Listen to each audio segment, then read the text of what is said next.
Alright, let's continue with chapter 20 on vectors. 20c is about the scalar product of two vectors. What it is, it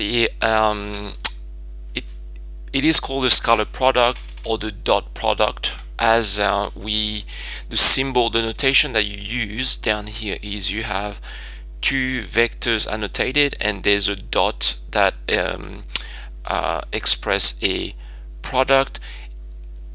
For the vectors, what it means is when you have those two vectors with respective Cartesian coordinates, what it is you do the product of the respective coordinates and you add it all together. That is a scalar amount. It looks kind of similar to the magnitude when we look at the one of the properties of the scalar product that will you will look at something similar. Here a quick examples, you have vector A and vector B, respective coordinates, you put a dot in between that express it as the scalar product or the dot product, you evaluate it and that gives you a scalar amount. Okay, notice that if one of the two vectors is a null vector, then the dot product is going to be equal to 0.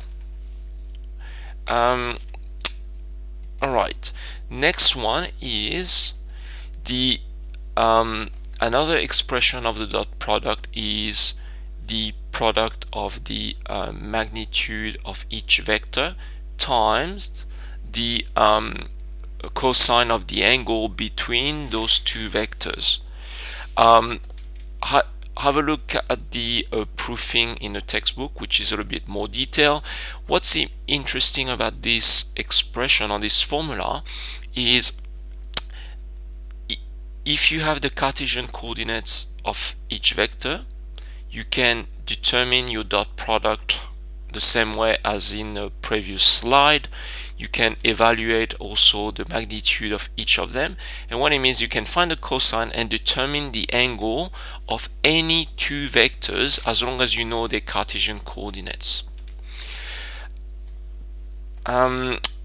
Next example is a direct application of this formula. So let's say you know the you can determine the magnitude of the vectors and the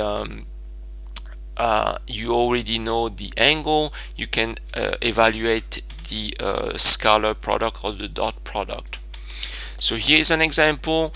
You have your magnitude, you have your angles. When you do that, if you do that on your calculator, make sure your calculator, your CAS calculator is set in the right angle units. So here is if you do cos of 30 and you don't annotate the degree symbol, make sure your calculator is in degree mode. Here is just an evaluation. You evaluate it, it has a certain value. Notice also when the angle is either obtuse or acute, the scalar product has a different sign, so it's something to be mindful. So cos of between 0 and 90 degrees will be positive, and cos between 90 and 180 degrees will be negative. Okay, let's look at the properties. So with the properties of the scalar product, it's commutative, so it doesn't matter which vector you start with.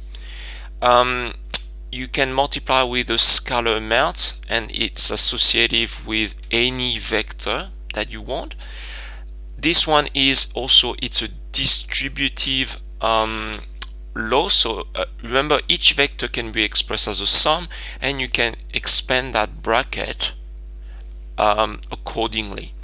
Now, I mentioned before that the dot product could look a little bit similar to the magnitude calculation. So if you do a dot product of a vector by itself is equal to the magnitude square. So this is kind of a useful formula. When you know the Cartesian coordinate of the vector, you can quickly determine its magnitude and its dot product.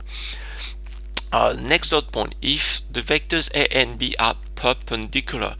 Again, perpendicular means it's right angle, it's an angle of pi on 2 or 90 degrees.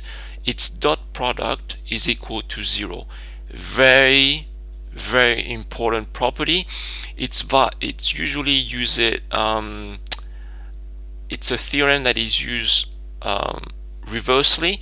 You calculate your dot product, and when you find out that your dot product is equal to 0, then you can conclude that the two vectors are right angle or perpendicular to each other. Okay, so that's the next property here. Very important, keep that in mind. Again, just it's a critical property to be used in geometric proofing when you have coordinates and you deal with vectors. If two vectors are parallel, what it means is the angle between the two is equal to 0. Cos of 0 degrees or 0 radian is equal to 1 or negative 1 if they're in the opposite direction. So here is a summary of those properties. Next one, as I mentioned before, if you have your vectors and you have your Cartesian coordinates of those two vectors, you can determine your dot product using this expression. You determine the magnitude.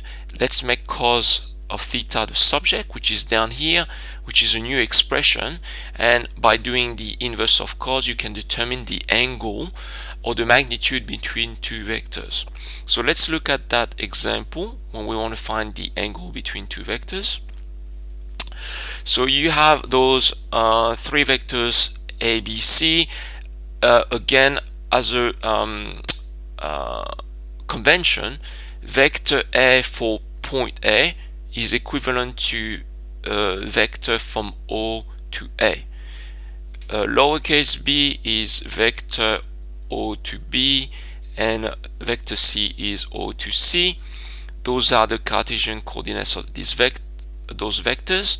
You need to find the magnitude of that angle. Now notice that angle, the order of the letters matter, and the fact that it's A, B, C, what it means is the angle from the vertex B, and it's going to be the angle between those two vectors BA and BC. They both starts with B. The order doesn't matter. So you need to express BA and BC using those Cartesian coordinates given to you. They took a little bit of a shortcut, but BA is equal to BO plus OA, or is OA minus OB. So you replace that, you evaluate it in Cartesian coordinate. You do that for both vectors. You use the expression of the scalar product by use the alternate expression with cos of that angle being the subject. To determine the dot product, you have your vectors here. You evaluate your dot product, which is -5. From each one of them, you can determine the magnitude. So you can do the dot product by itself, or you use the Pythagoras formula, whichever it's equivalent. You have those two magnitudes here. Cos of that angle is equal to, you substitute with the values, you simplify. If it's an exact value, refer to your a table of exact values from circular functions for cos, sine, and tangent. If it's not in your exact value tables, you will use your calculator to approximate. Now the question doesn't tell you how many decimal places you need to have. So a SAC or an exam question will, if you had to use your calculator to approximate the angle, it will specify the number of decimal places. So implicitly, it is expected from you to find an exact value. If you ignore the negative, it's 1/√2. The angle that should ring the bell straight away is pi on 4, or 45 degrees. Because it's a negative, it's in the second quadrant. That angle is therefore 3 pi on 4. Okay, and that's it for 20C, and see you later.